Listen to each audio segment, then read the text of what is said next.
Welcome, 8th graders. You are on day number 4 of the VEXcode VR Part 2 and Part 3 Design Notebook. And with day number 4, you're going to be starting a new VEXcode program. And you're going to create one that will navigate a maze. And the maze is provided for you. You just have to put in the code and the directions to navigate the maze. Once you're done with that, you're going to be taking a couple screenshots along the way to give proof of your maze and that you're completing it. And while you're working throughout the day today for day number 4, keep in mind an essential question at the top that says, why are control statements important to computer programs? You should be able to answer that as we go. And so as we look at our design notebook here,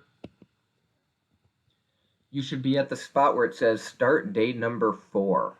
And with this day, now that you know how to use bumper sensors, which was from day number 3, you will use them to navigate the robot through a maze. And we're going to go through each step here.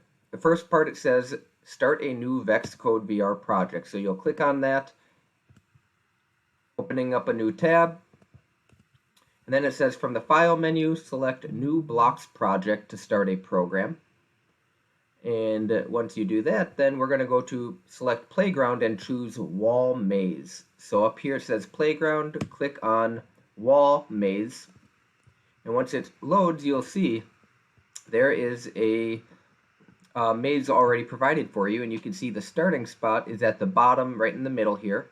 And there's a couple different spots that you're going to have to navigate today, and so I'll just tell you them on the front end. The first one is creating a path that will get to letter A. So it goes up, turn left, and you will get to A. We'll eventually do that one. The other two that you're going to work on today is getting to letter B. So you can see the path it takes to get to letter B. And then finally, the aspire to do is going to be getting to the checkered point. Oops, there we go. It would have been through that path to get to the checkered point at the end. So starting with the first one, doing letter A, we want it to move forward. And if we look at our design notebook, it says create a code that will navigate its starting position to location A, but we also have to use the bumper sensor to know when to turn. So to do that, I'm going to use a bumper sensor so when it hits this wall, it turns 90 degrees to the left. So I'm going to start us off and then give you an idea of how you're going to navigate this and then let you do the finishing touch. So drive forward, and I'm going to drive forward until, where is it?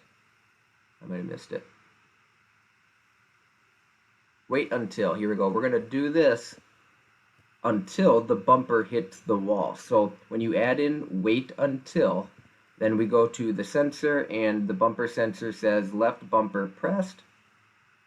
Notice it's highlighted white and it already went in there. So it's saying I'm going to drive forward until that left bumper is pressed. And once it's pressed, that's when I need to turn 90 degrees. And I'm turning 90 degrees to the left. So I have to switch that. Then once again, I'm going to drive forward. And just at this point, as you're doing each code, trying to get to point A, point B, and then the finish checkered mark, test it out and see where you're at. And then from there, you might have to modify your code here. So as I test it out, drives forward until it hits the wall, 90 degrees left, drive forward.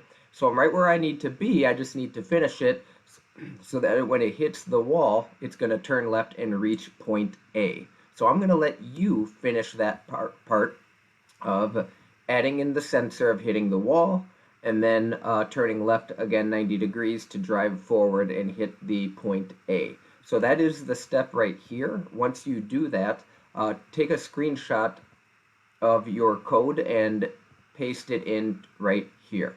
Okay, so that's the first part.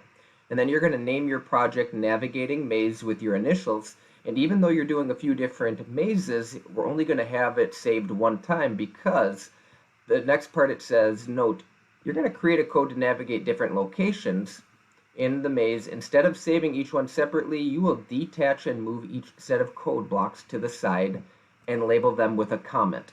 That way you can attach them back to the starting spot when started anytime you want to run that section of code. So to do that, I'm going to take the whole code here, bring it to the side, And now I'm going to go over to the command or the comment, and then I'm going to rename it. And in your design notebook, it tells you what to rename it. This is driving to point A. So I'm going to rename it driving to point A. So if at any point later I need to get to that spot, I can just detach it and put it back at the starting spot here. We're going to do the same thing for driving to point B, where you'll have another little pile on the side here with the comment driving to point B, and then the same thing with driving to the checkered flag. And so going down below here, program the robot to drive from the starting point to point B. So once again, you're going to go back here, and you may want to look at the path in order how do you get there. So from here I go up just like I did with the starting point A. Once it hits the wall, I have a sensor to turn left. Once it hits this red wall again, I'm going to have it turn right. And then once it hits this bumper here, I can have it turn left. The only thing is now though, there's not a wall here to know when do I turn left to get through here, because that's how I have to reach point B. So in order to do that, that's where you may have to test and modify what distance are you going to get to this spot here before you turn.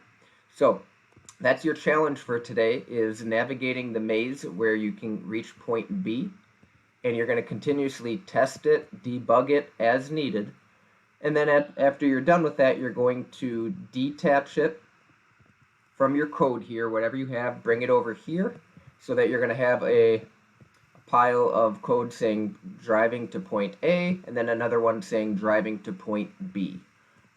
Once you're done with that, make sure you take a screenshot.